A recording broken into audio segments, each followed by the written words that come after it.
Alright everyone, welcome to the Tryhard Throwdown number 3?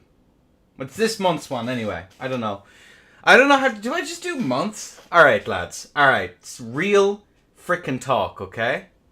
Do we do this by month or do we do it by number? Because I'll be doing at least 2 of them a month, right? How do we do it? I'm looking for feedback, folks. Very important. Very, very serious business. Endura, hello. Rex, Skifrigid. Lucy, A2, H, Bestie. Grimdark's Angel. Rex. I've already said hi to Rex. Fuck you. You only get one hi. And Mira. Bestie. What is the crack? We're just waiting for our players to get in. Also, I have no idea what I managed to do with the... Do it by patch number? Okay. 1.12. Sasso to the Moto. Sifra, hello. Do it like Benning's brackets? You bring up a compelling argument. A very compelling argument. Let me just double check. Yeah. Cool. So, we're just getting this first match underway. Round 1. Obviously, because Darcy complained enough, we've done the reasonable thing. Look at this, folks. Wow, it's first to 3 now. I hope she's fucking pleased with herself. Jesus Christ. I hate it. I hate it. It looks so ugly. Bring back the best of, I think. Bring back the best of. Disgusting. Alright, let me get Memorak. No, that's the wrong one. Hey. Alright, cool beans. And of course the number is, you know what, whatever, it's fine. We'll be grand. Bow 5 gaps, first to 3. True! Alright, that's what I'm saying. Here, take a look at the builds. There you go. There's your stinky builds. It does seem as though it's going to be 53 strength on the side of Fritz.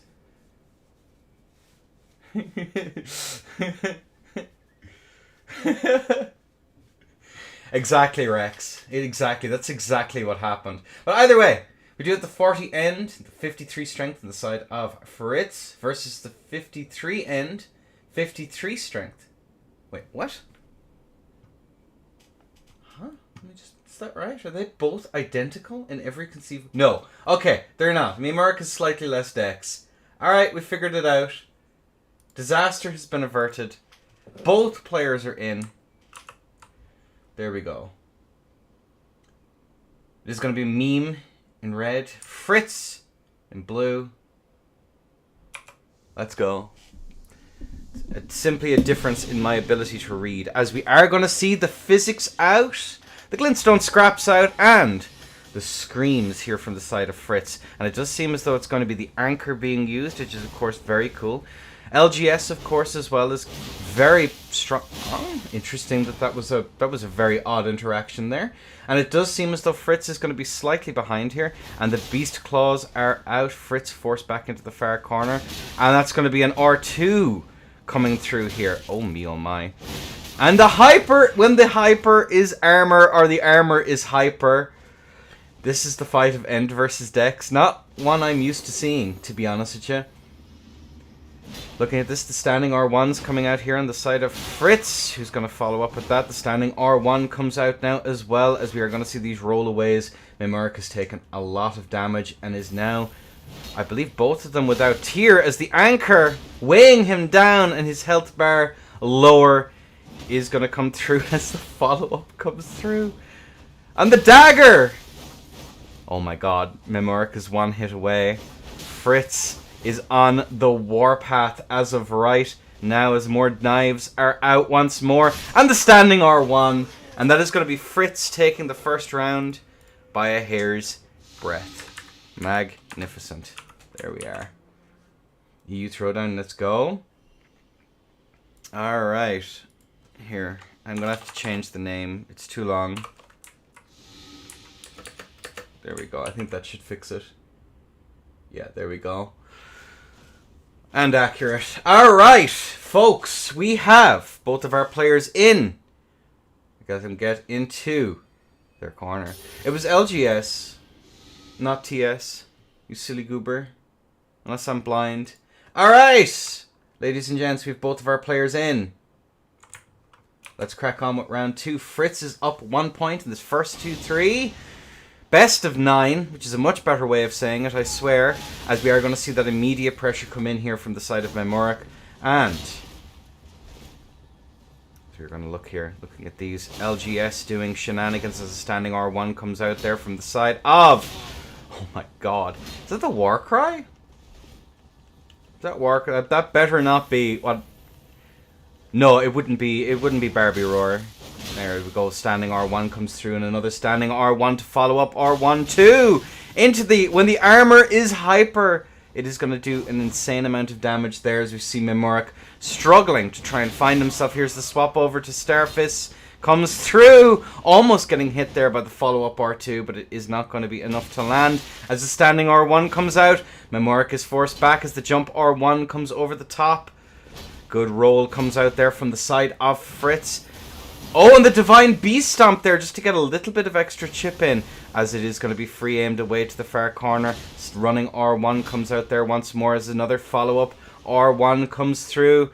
And I believe that is the war cry being screamed as another follow-up R1 here and another one. And you know the old-fashioned end attack of they'll eventually walk into a trust, bro, as we are going to see Memorik chill here in center, not really wanting to initiate any of these attacks here because that will leave him open to eating an anchor to the face. And you know what? I can't say I disagree that eating an anchor to the face would be a bad time, as we are now going to see both players chilling out here. Memorik goes for that follow-up, but is going to eat it. Another follow-up R1 going to be rolled here as the run R2 comes out there. Good rollout comes out there from the side of Memorik, as we do see the daggers out, and that is going to be an attempted trade, but very much going to be in the favor of Fritz. 2. Let me just at Fritz. Okay. Let me just double check something here real quick. I love admin. I love admin so much.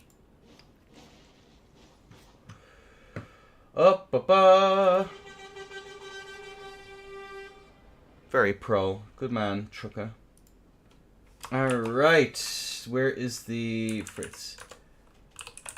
Hash are you using? Question mark.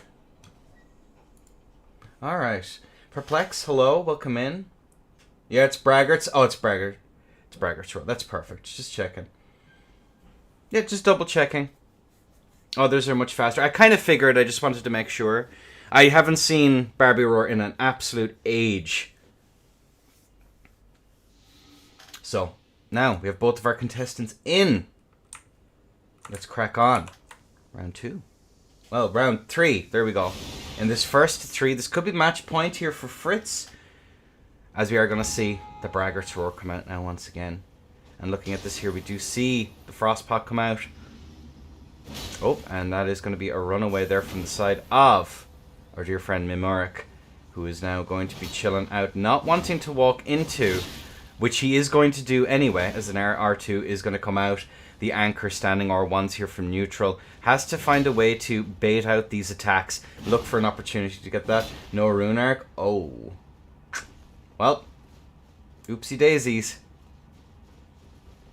You hate to see it.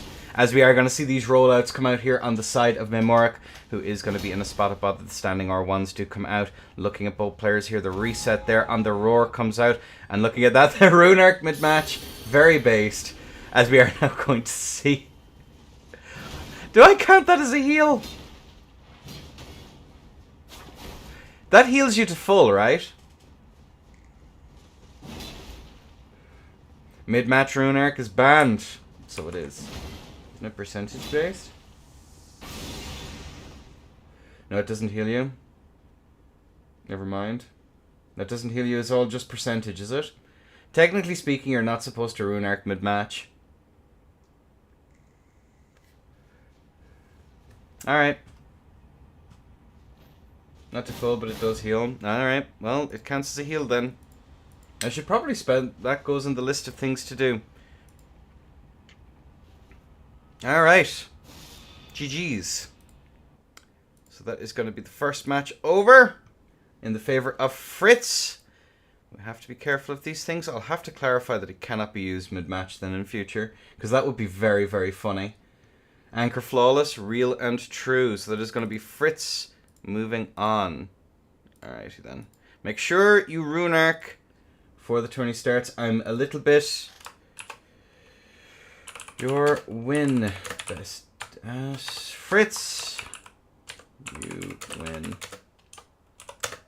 Clarify. You cannot rune arc.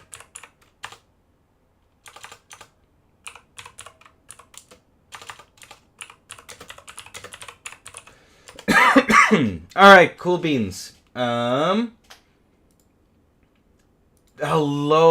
Lobero Bobero. I'm not going to use the anchor the whole turn. I got to switch things up next match. No worries. Alright, so that is going to be Fritz taking the first win. Blue Noctara versus Grimdark then is next. So let me get the players pinged. Oh, I think that's someone in. Blue.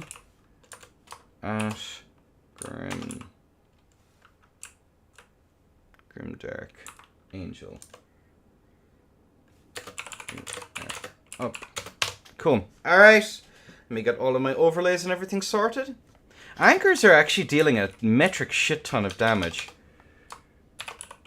Blue. There we go.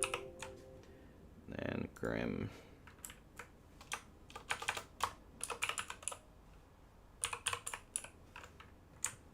Cool. Alright. Nito Dorito. Chasing the Dorito even. Alright. Cool beans. Give me a moment, folks. Hello, Lober TTV. Wait, is that Hark Dero? With a new name? Or am I delusional? Welcome in, everyone. We have Grimdark versus Blue Noctara next. Nerf anchors? Never. Not in a million years. I don't think even FromSoft know they're broken. Elden, well, that just happened. Yes, indeed. How are you keeping? I changed my handle now. Red Noctara. I think I have you in blue this time. Alright, both players are in. So it's going to be blue. I'm guessing your PvE admin versus the Beastmaster DLC. Nito Dorito. Let's take a quick look at the builds. It is going to be blue on the 38 endurance, 57 dexterity and the 60 vig, and versus Grimdark, who's on the 58 vig, 50 strength and 18 dex, obviously having access to the Great Cat there as well. Everyone was using Anchor's ban. Real. Only if you parry with it though. I have only if you get the precise amount of prong damage in. Hacked. That's how it works. Alright, either way, there are the builds. Again, wave 1, first 3. Let's crack on, ladies and gentlemen. It is going to be blue in blue, Grimdark in red. Let's crack on. As we are going to see the physics here from both players in the chilly mist. It's getting chilly out there, folks. As it does seem that it is going to be the thrusting sword here on the side of Grimdark, who's getting a nice little bit of damage right off the bat.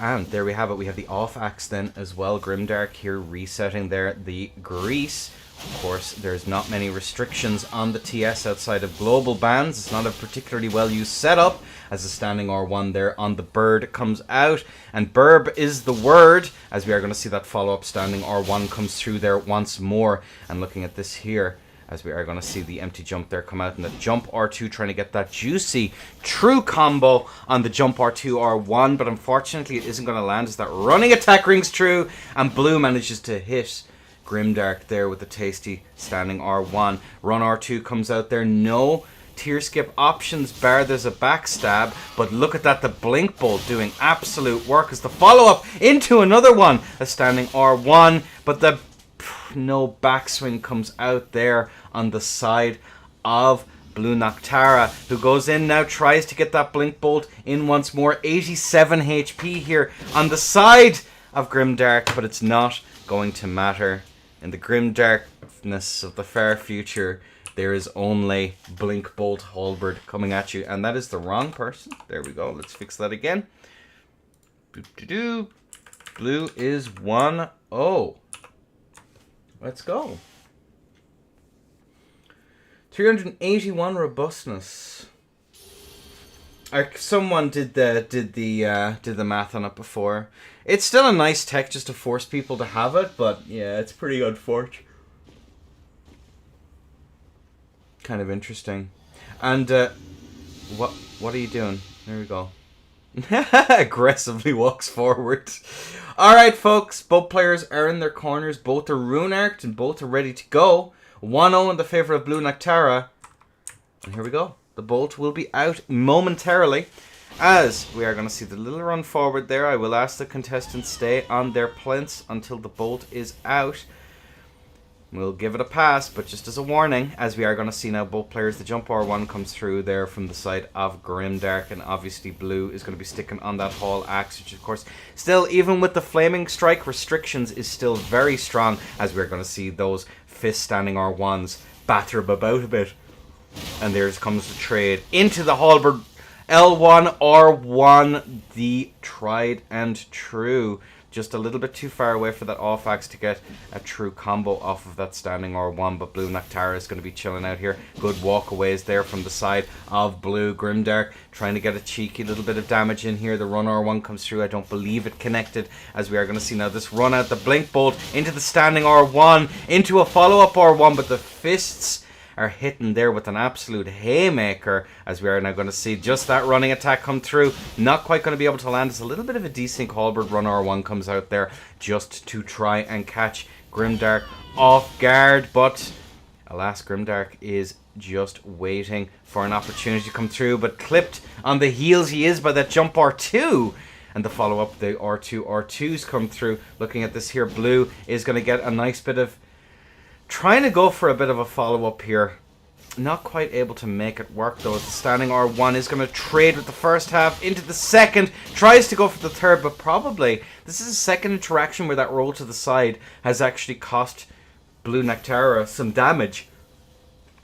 Perhaps a move over would be a better option, as we are going to see that Halberd standing R1 try and get the catch. Off axe is going to be pretty clutch in this matchup, as a standing R1 just keeping Grimdark at bay. Again, keep in mind Grimdark only needs to land 1 or 2 hits here in order to not only even this out, but potentially land a tier skip, which is very, very dangerous territory, because this is miles closer than it would otherwise look. As the axe comes through, very good patience here on the side of Blue, electing to be very careful of going for the second L1 there. The second L1 not guaranteeing that poise break, which is of course going to be very, very spooky. And that's going to be the tier gone. That's going to be a bit of a sigh of relief here on the side of Blue Nectara, not having to worry about a red feather R2, just ending it all here and then. But both players, neither side necessarily wanting to commit.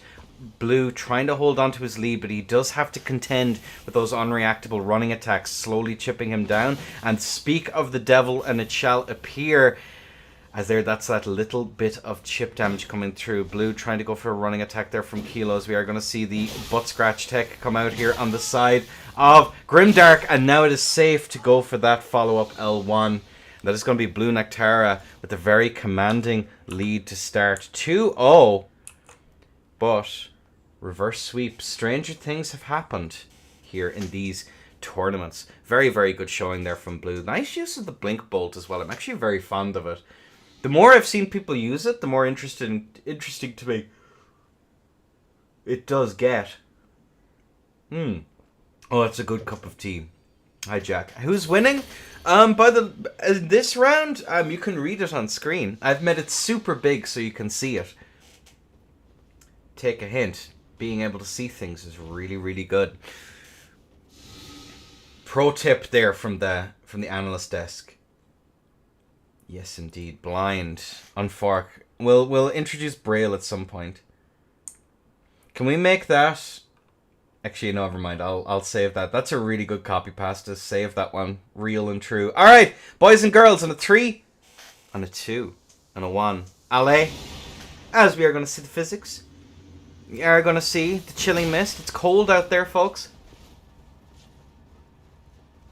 As you're going to see both characters kind of vibing out. Blue. Ooh, the Gogs is out, and Halberd, of course, doesn't do too kindly into Gogs. Keep in mind, as we are going to see now these resets here, looking for that. The Frost Bolus hath been consumed. Goes for that running attack there, but the Halberd is going to be very, very...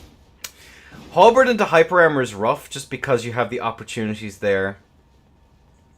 There are the opportunities. Oh, that trade comes through. And a standing R1 actually catching the mix. So Halberd struggles because an awful lot of what it does can be pressed in reaction by Hyper Armor, as we do see a swap over to Hyper Armor. But the Colossal is going to have more Hyper Armor, which makes it even more pro. And that's going to be an R2 into a follow-up R1 there from the side of Blue, who's playing... Interesting choice there to go for that two-handed Halberd. While on paper I get it, setting up for the jump R2s into a true combo, but he has to be so careful. The off-axe here is going to be more or less necessary in this matchup, more so than the actual Halberd itself. The Halberd here is a threat, and to catch a roll if Grimdark gets hit, but look at that there. We are going to see Blue been caught in a little bit of the corner vortex there. Looking at that there, the off-axe comes through, is going to mash with impunity, and unfortunately the Halberd is going to fall to Grimdark. And the grim darkness of the far future, ladies and gentlemen, there is only going to be Hyper Armor trades for days. Alright. But yeah, everyone seems to dislike this Jack Hearn. I'm just over here like, what the heck is a backhand blade? XD! Again, copy pastas, folks. Doesn't matter, shoot blind. At the end of the day, we will try and get a Braille system installed at some point. We'll start tormenting Axie for that one for the next tournament, I think. That'll help. I'm sure Axie will be absolutely over the moon. Just as another heads up, like take a look at the builds once more. 50 strength, 57 dex. Ooh, we see the swap over to the thrusting sword here on the side of Blue Noctara. Interesting. Going for the S stock as well. Alright, here we go. Both players are in. What? Grimdark? There you go. Yeah, good job. Alright, 3, 2, 1. Allez. And the bolt is out. The players are rearing to go on the S stock here. Is there a reason why people aren't taking nobles? Is it just a damage differential? It's slightly more optimal? Uncomparable, because nobles used to be the one. Ooh, beautiful space in there comes out on the side of Blue, and that swap here is going to be necessary, as we do see the Hyper Armor attempting to lash out there on the side of him. Obviously, it's risky business. The TS here is obviously just absolutely insane. It does win, but unfortunately, it does require you to run the prerequisite distance. Alright. There we go. Force rollouts there coming out on the side of both players. Good rollout there once more. Goes for a running attack. You see the follow-up as the S stock here is going to go for a little bit more. Follow-up R1 does come out here, but the stock is ready for business. Look at that there. It's able to get a tasty bit. And there we go. That blink